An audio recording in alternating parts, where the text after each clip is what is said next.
got a confession at the front of this that I'm familiar with Marie Kondo. She was actually, in spite of what some people are trying to say, that she wasn't famous in Japan and she's kind of becoming famous on the outside coming in.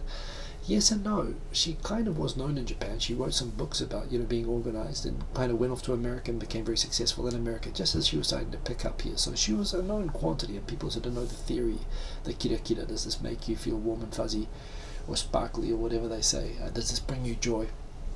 That expression for getting rid of junk. So she was already sort of known in Japan, and she's gone and obviously has exploded. Now it's becoming this sort of, guru, and everyone's sort of talking, and apparently now we're getting all this sort of back and forth now. She doesn't even speak English. Why am I watching this thing with subtitles, which I must imagine must be incredibly distressing to a lot of close-minded people. But yeah, she's got something worthwhile to say. It doesn't always have to be in English. But what I'm finding fascinating from all the different discussions that are happening around this and tracing how did this happen, and personally, for my take from what I've seen of her, and I've not seen a whole one of the episodes on this Netflix series yet, I must admit I see, as a Japanese, she's got an unusual demeanor and an unusual way of speaking, and to tell you the truth, it's not very appealing to me, and I do enjoy tossing junk out, which I always did as a kid whenever we moved house. My dad was in the army, we'd do it all the time, and I'd throw everything away, and I have no problem throwing anything away, actually. But yes, the idea of having someone come in to organize your life, I find kind of disturbing. I mean, as a disorganized person. So I don't know, I get a little bit, I find her a little bit freaky, to tell you the truth, and not in a good way. But apparently a lot of people do think she's freaky in a good way, and now there are these surrogate Marie Kondo people who are like surrogates, who will come and actually do the service of coming and will help you get rid of all of your stuff. And I've already seen some pretty good parody videos of this as well, and I find it kind of fascinating how she's just developed this kind of cult of people who are like using this methodology, who like compulsively want to tidy up everything. Not just they start with their own stuff and then everything's tidied up, and so they want to go out and become these kind of decluttering advisors for other people. And power to them. The world needs more declutterers, certainly, and the idea that they can go out and help people become that, I think it's a great thing. It led to a theory that I had during this week, which is this basically. I've had this theory, which I've shared before on this show, about waves of, when I say expats, I'm English-speaking expat residents of Japan. So basically people from that G7 plus alpha thing on that wedge, which is a really insignificant and you should not be associated with the term gaijin at all, because we've never been a meaningful minority in Japan. But that said, people who speak English like me who come to Japan, there's kind of been these identifiable generations of waves, and what I find hilarious and funny is not only can you identify really broad trends and with a million contradictions, and probably if you look at this in any scientific detail, it's probably false, but I can find enough cases based on meeting people from different waves of coming to Japan to back this up, that it holds some sort of at least barstool, half drunk, unscientific weight. And it is this, that there are identifiable different waves of, like popular waves of booms that have brought different types of foreigners to Japan since World War II.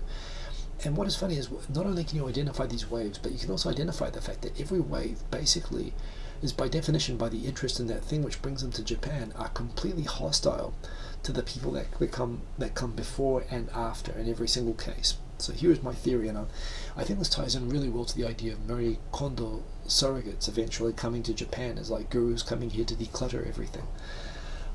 My theory is, as it's written up here, is basically that the first wave in the 1950s and 40s during GHQ were Christian missionaries coming to save the souls of godless Japanese people. So there were a lot of I've met people who've set up schools here. A lot of the international schools were set up by Catholic missionaries, and so on in the 1950s.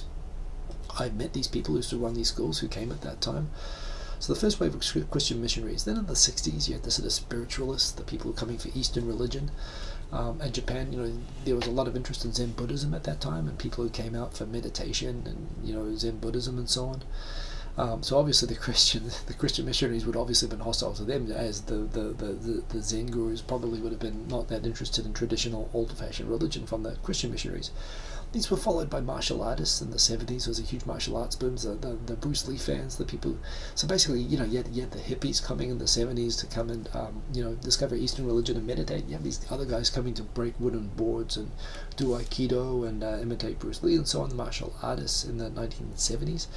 Then in the 1980s, at least the martial artists were, you know, having like stoic lives. The Eastern, you know, religion people were like, you know, hippies and kind of meditating and whatnot. But in the 80s, you had the bubble, and these people discovered that, you know, you could come to Japan, you know, teach eikaiwa 3 days a week, get $5,000 a month, have endless, you know, sex and booze and going out skiing in helicopters and just having this amazing life.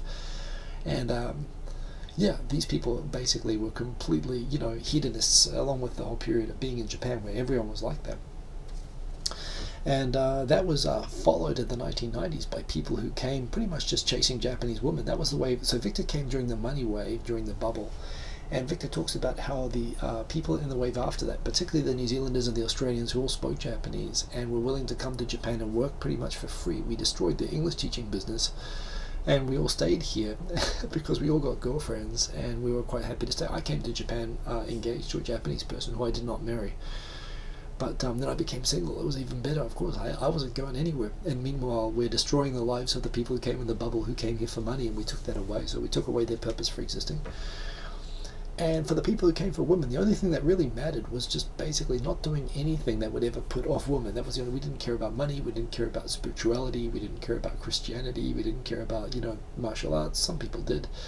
But the one thing that we cared about was just not doing anything that would be uncool to women. So of course, naturally, the next wave was the anime fans who would come over and wear these manga shirts, which, you know, I used to have manga shirts, and when I got my first Japanese girlfriend, they would say, I mean, literally, my first Japanese girlfriend in New Zealand, threw out my manga shirts without asking me.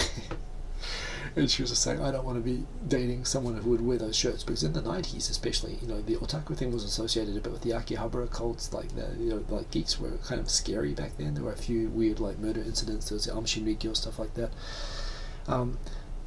Anime has gone mainstream, both for Japanese and for foreigners, but again, completely incomprehensible to the people who didn't even want money. They just wanted to like be cool with women, and the one thing that you could do, the kryptonite to being cool with women, anime is what the next generation. I mean, you know, a waifu and a couple of and an anime DVD connection. So again, completely hostile. Like, you know, these are people who come to Japan with a genuine hobby, who I imagine must have complete contempt for the people who came with no interest in money or hobbies or anything.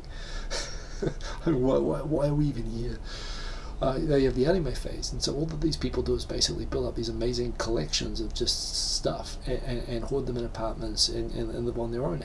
So you can see how in this narrative, having Marie Kondo, you know, devotees coming as the next wave, coming and basically meeting anime people and making them throw away all their collections would just be like the perfect next wave. It would just sit it would just fit the narrative like perfectly of this idea of completely juxtapose generations following one after the other. So I am all in with these Marie Kondos who will come into your home and make you throw away all your manga and anime.